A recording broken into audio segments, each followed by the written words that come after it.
Dear guides, I have this crushing fear of rejection right now, just because someone is messaging back late, and I've been explained that the mind actually creates the fears that it then promises to solve afterwards. And I'm in that cycle many times. I mean, almost all of us are. And my question to you is, what can help to break that vicious cycle and what causes it? So I would be very grateful for guidance and hope for your answer.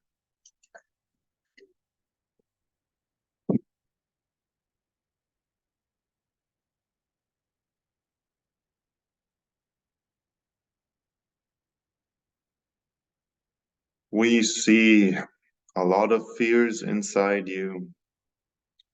We see a lot of fears in humankind itself.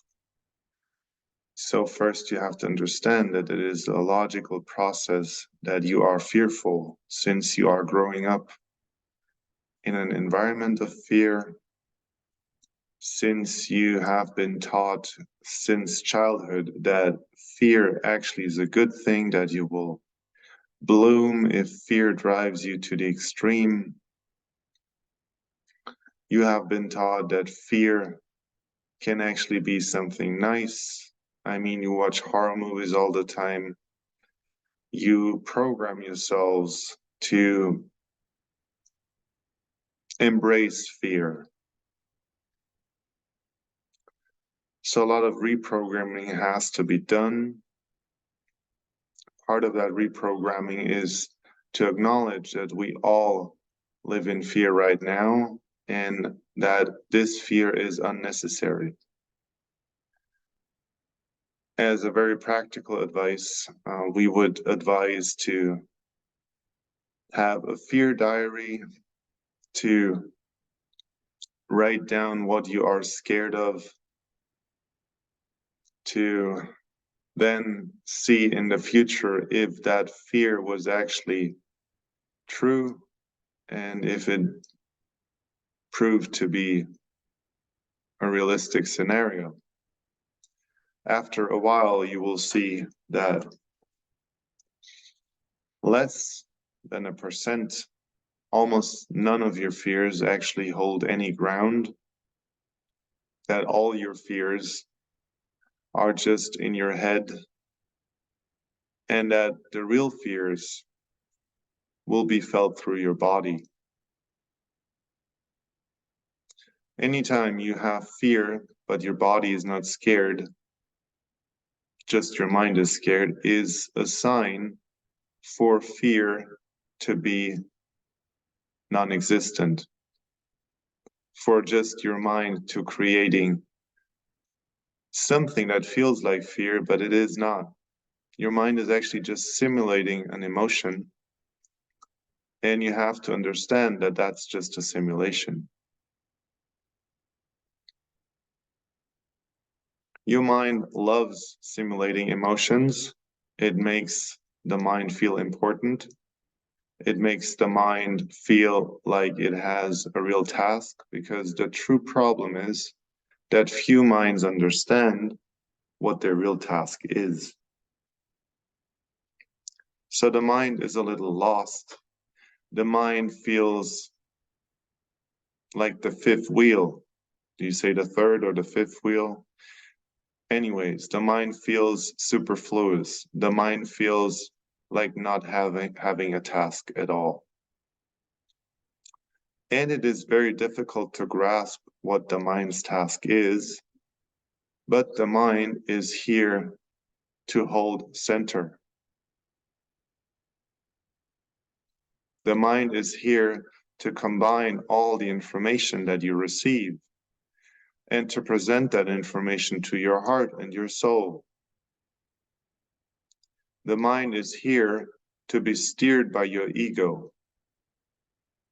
And that ego in turn is here to serve the heart and the soul. This is what the mind can do, and this is what the mind is especially good at. It's an amazing collector of information that then can be processed by the ego in order to live in a world that is highly complicated for reincarnated souls.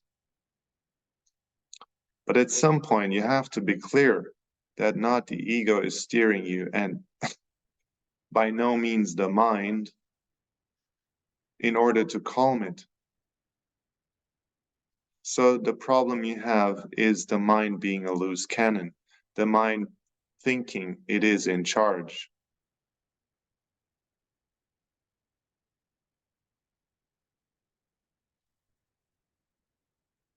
How to train it?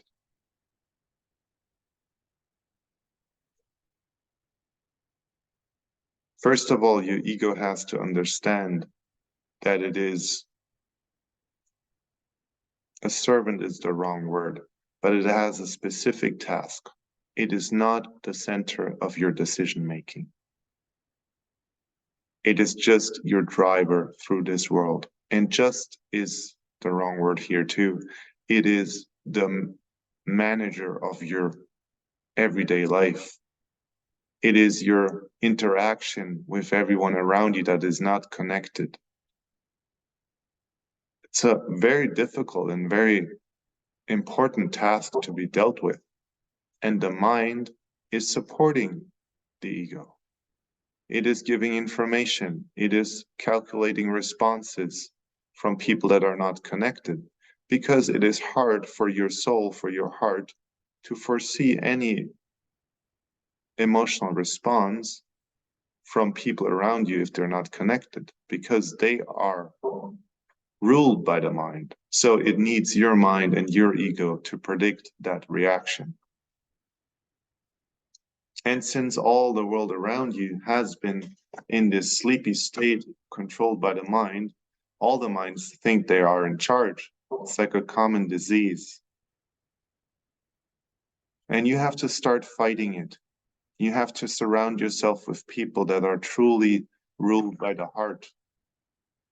You have to surround yourself with people that are not ruled by the mind.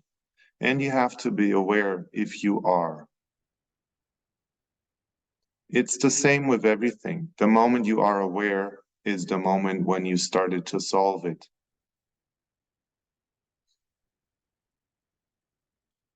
Be aware. Just be aware. Write it down helps. Writing it down helps, definitely. I think a last piece of information that is helpful here is don't be scared too much of your fears, even if they're simulated. Just, it is a simulation of fears. It is not true. Remind yourself of it being not a real fear.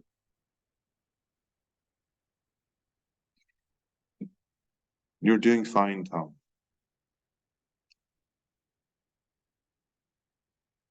Let's just take a minute to integrate that information.